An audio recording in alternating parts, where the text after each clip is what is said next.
خزرج قبیلے کے ذریعے سے اللہ اس کے خاندان کی مدد کرے گا، خزرج قبیلے کے ذریعے سے اللہ پاک اس کو ملکوں پر فتح عطا فرمائے گا، خزرج قبیلے والے اس کے ساتھی بنیں گے، خزرج قبیلے والوں کے ذریعے سے وہ اپنے دشمنوں کو شکست دے گا، اس کے دشمن ذلیل و رسوا ہوں گے، خزرج قبیلے کے ذریعے سے ان کے قبیلے کو عزت ملے گی اور شان ملے گی، اور وہ ایسا ہوگا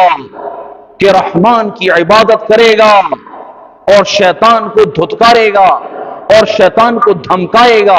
آتش قدوں کو ٹھنڈا کر دے گا، آتش قدوں کے ماننے والوں کو مٹا دے گا، بتوں کو وہ توڑ دے گا، اور اس کی ہر بات آخری فرمان ہوگا اللہ کا، اور اس کا ہر حکم انصاف پر مبنی ہوگا، اس کے ہر حکم کے اندر بیلنس ہوگا، انصاف کے مطابق اس کے احکامات ہوں گے، وہ نیکی کا حکم کرے گا، اس پر خود بھی عمل درآمد کرے گا، وہ برائیوں سے بچے گا، برائیوں کو مٹا کے رکھ دے گا۔ یہ آپ صلی اللہ علیہ وسلم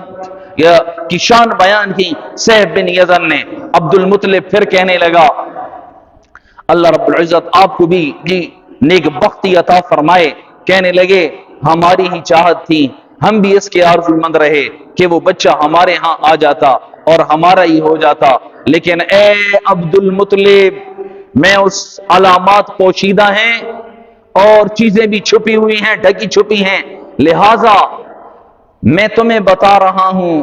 کہ تم ہی اس بچے کے دادا ہو، مجھے تم میں وہ ساری کوالٹیز لگ رہی ہیں۔ ایک دم یہ بات سنتے ہی عبد المطلب سجدے میں گر گئے اور خوب روئے ان کی باتیں سن کر۔ پھر اس نے کہا سیف نے سر اٹھاؤ، اپنی پیشانی اونچی کرو،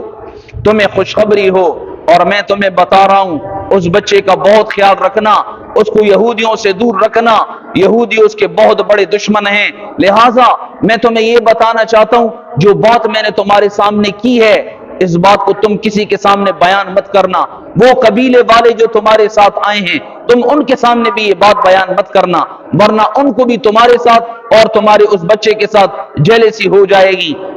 وہ بھی یہ چاہیں گے کہ اتنی بڑی عزت اور مرتبہ ان کو کیوں ملا، ہمیں کیوں حاصل نہیں ہوا، لہٰذا اس بات کو ان کے سامنے ہی بیان مت کرنا، اور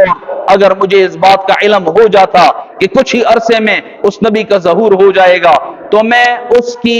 سلطنت کے مرکز یعنی یثرب میں یہیں سے ابھی سے اونٹ لے کر اور بہت سارا مال لے کر اس کی سلطنت میں جا کے بیٹھ جاتا اور اپنے اونٹوں کے ساتھ اپنی طاقت کے ساتھ اس کا انتظار کرتا، کیونکہ میں نے اپنی کتاب میں پڑھا ہے یثرب ہی اس کی سلطنت کا سرچشمہ ہوگا، وہاں وہ آئے گا اور وہاں سے وہ دنیا میں جماعتیں بھیجے گا، پوری دنیا میں ہلچل مچے گی اور اس کی طاقت کا سرچشمہ اور مرکز وہ یثرب بنے گا، اس نبی کا ساتھ